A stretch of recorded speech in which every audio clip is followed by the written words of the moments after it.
Traders point அன்பர்களுக்கு சிறப்பு வணக்கம். நம்ம டிஸ்க்ளைம் எடுத்துக்கூட நம்ம செபி ரிஜிஸ்டர் அட்வைசரோ ஆர்ஐவோ கிடையாது. நம்ம இங்கே பேசக்கூடியது எல்லாமே தகவலாக மாத்திரமே பார்க்கப்பட வேண்டும். இது யாருக்கும் முதலீடு சம்பந்தமாகவோ பங்குகளை வாங்கவோ விற்கவோ நம்ம எந்த ஆலோசனையும் கொடுக்கப்படல. எல்லா தொழிலும் ரிஸ்க் இருக்கும். ரிஸ்க்கை புரிஞ்சுட்டு எச்சரிக்கையோட தொழில் செய்யும்போது எல்லாமே நல்லா இருக்கும். நம்மள ஆதரிக்கிற அனைத்து நல்ல உள்ளங்களுக்கும் நன்றி. வளமுடன் வாழ்க. நண்பர்களே, ஹிந்துஸ்தான் பெட்ரோலியம் 2024-25க்கான Q1 ரிசல்ட் அனௌன்ஸ் பண்ணியிருக்காங்க. நம்ம இப்போ இந்த ஸ்டாக் அனலைஸ் பண்ணுவோம். வரக்கூடிய குவார்ட்டருக்கு இது எப்படி பெர்ஃபார்ம் பண்ண வாய்ப்பு இருக்குங்கிறதுக்கான ஒரு தேடுதல் முயற்சி. இவங்க ட்ரெண்ட் லைனை பொறுத்த வரைக்கும் இவங்க strong performer, high financial strength இருக்கக்கூடிய கம்பெனி, அஃபோர்டபிலிட்டி இன் வேல்யூஷன் இருக்கக்கூடிய கம்பெனி, டெக்னிக்கலாக இப்போ மாடரேட்டாக கொஞ்சம் புல்லிஷ்னஸில் இருக்கக்கூடிய கம்பெனி. அனாலிசிஸ்ட் வந்து பிரைஸ் டார்கெட்டாக 371ன்னு சொல்லிட்டு டார்கெட்டை டவுன் சைட் பண்ணியிருக்காங்க. நம்ம இந்த வீடியோ ரெக்கார்ட் பண்ணக்கூடிய இந்த தருணத்தில் இது 391 அப்படிங்கிற லெவலில் ட்ரேட் ஆகிக்கிட்டு இருக்கு. ட்ரெண்ட் லைனோட பிஇ ஜோனை பொறுத்த வரைக்கும் ஸ்ட்ராங் செல் ஜோனில் தான் இருக்கிறாங்க.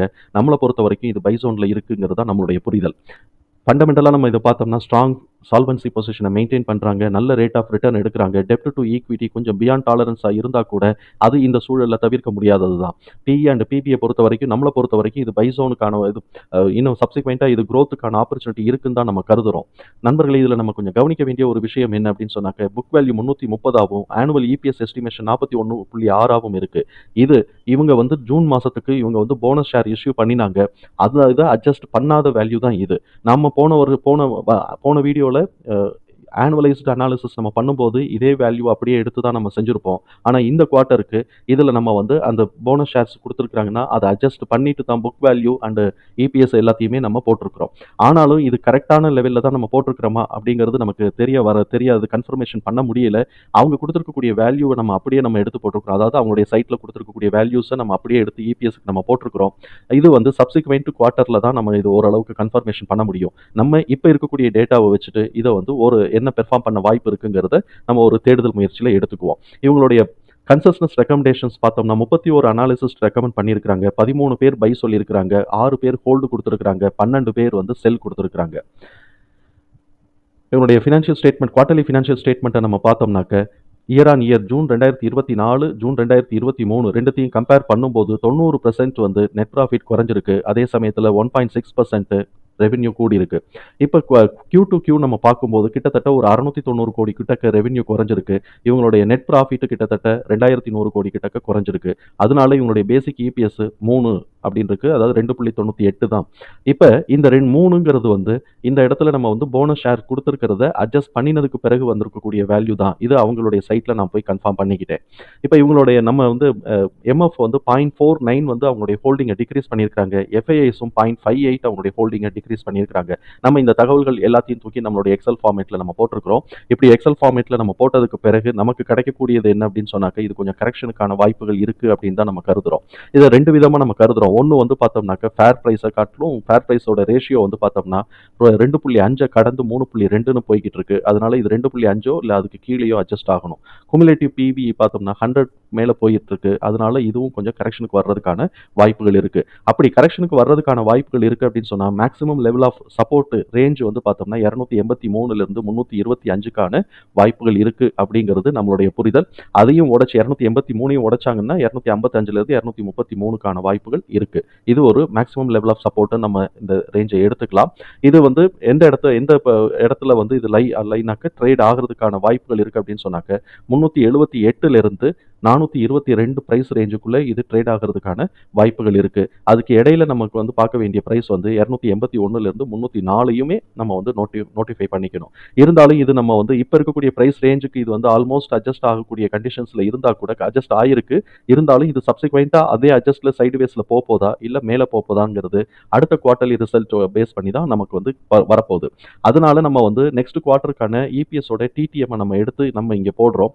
இது வந்து 11.61 இருக்கு. அந்த டிடிஎம் எடுத்து நம்ம இங்கே போடுறோம். அப்படி போடும்போது இதுக்கான வாய்ப்பு என்ன இருக்குங்கிறத நம்ம வந்து பார்த்துட்டு அதை நம்ம மார்க் பண்ணிக்கலாம். அப்படி போடும்போது இப்போ இது வந்து இதோடைய ஸ்கோப் வந்து எங்கே இருக்குது அப்படின்னு சொன்னாக்க 486லேருந்து அதாவது 505லிருந்து 547 வரைக்கும் இதோட ரேஞ்ச் இருக்குது. இதுக்கு இடையில இருக்கக்கூடிய ஒரு ப்ரைஸ் 486லேருந்து 520. ஸோ இப்போ 547 இவங்க உடைக்கிறாங்க அப்படின்னு சொன்னாக்க 670லேருந்து 640 போகிறதுக்கான வாய்ப்புகள் இருக்குது அப்படிங்கிறது நம்மளுடைய புரிதல். அதையும் தாண்டி போனாங்கன்னா இவங்க 700 கிராஸ் பண்ணுறதுக்கும் வாய்ப்புகள் இருக்குது. ஸோ இப்போ நம்ம வந்து நெக்ஸ்ட் குவார்ட்டர் அப்படின்னு சொல்லி இது அப் ட்ரெண்ட் அப்படியே ப்ரெசஸ்ட் ஆச்சு, கண்டினியூ ஆச்சு அப்படின்னு சொன்னால் 486லேருந்து 600 + அது 600க்கு மேல 640க்கான வாய்ப்புகள் இருக்கு அப்படிங்கிறது நம்மளுடைய புரிதல். இந்த தகவல்கள் எல்லாத்தையும் தூக்கி நம்ம சார்ட்ல போட்டோம். இது வந்து 2 குவார்ட்டருக்கும் ஒரு நெக்ஸஸான கொஞ்சம் கொஞ்சம் காம்ப்ளிகேட். அதாவது நெக்ஸஸான ஒரு நமக்கு வந்து பிரைஸ் வந்திருக்கிறதுனால, இடையில இடையில நம்ம நெறைய கோடு போட வேண்டிய சூழல் உருவாகியிருக்கு. அட்மோஸ்ட் நம்ம எதிர்பார்க்கிறது வந்து 283 இடத்துல சப்போர்ட் எடுக்கிறதுக்கான வாய்ப்புகள் இருக்கு. இது கீழ விழுந்தால். 325, 343 ஒரு சப்போர்ட் லெவல் தான். ஆல்ரெடி அந்த சப்போர்ட் லெவல்ல தான் இவன் போன மாசம் ட்ரேட் ஆகியிருக்கிறான். எகைன் திருப்பி அந்த லெவலுக்கு வந்துட்டு மேலே ஏறப் போகுதான்னு பார்க்கணும். சப்போஸ் இப்ப மேலே ஏறுனாக்க நமக்கு ஒரு ரெசிஸ்டன்ட் பாயிண்ட் 418லேருந்து 422 இருக்கு. அந்த பாயிண்டோட இவன் திருப்பி இந்த ரேஞ்சில வந்துட்டு ஒரு இது வந்து கீழ கரெக்ஷன் எடுத்து சப்போர்ட் எடுத்துட்டு மேலே ஏறுறானா, இல்ல இத உடைக்கிறானா நமக்கு தெரியல. ஏன்னா எல்லாத்துக்குமே பாசிபிலிட்டிஸ் இருக்கு. அப்படி 422 உடைச்சு மேல போனான்னாக்க, ஒரு பாயிண்ட் வந்து ஒரு ரெசிஸ்டன்ஸ் பாயிண்ட் 473. அத உடைச்சு போகும்போது 502லிருந்து 505க்கான வாய்ப்புகள் இருக்கு. அதையும் உடைச்சு போனாங்கன்னா 539லிருந்து 547ஆவும், அதுக்கும் மேல 569லேருந்து 578ஆக்கும் வாய்ப்பு இருக்கு. இத உடைச்சு நான் மேக்ஸிமம் நெக்ஸ்ட் குவார்ட்டருக்கான மேக்ஸிமம் போறேன் அப்படின்னு சொன்னா 600 to 644 இருக்கு. இதுல என்னுடைய சில புரிதல் என்ன இருக்கு அப்படின்னு சொன்னாக்க, இபிஎஸ் வந்து செகண்ட் குவார்ட்டருக்கான இபிஎஸ் கொஞ்சம் நல்லா இருக்கு.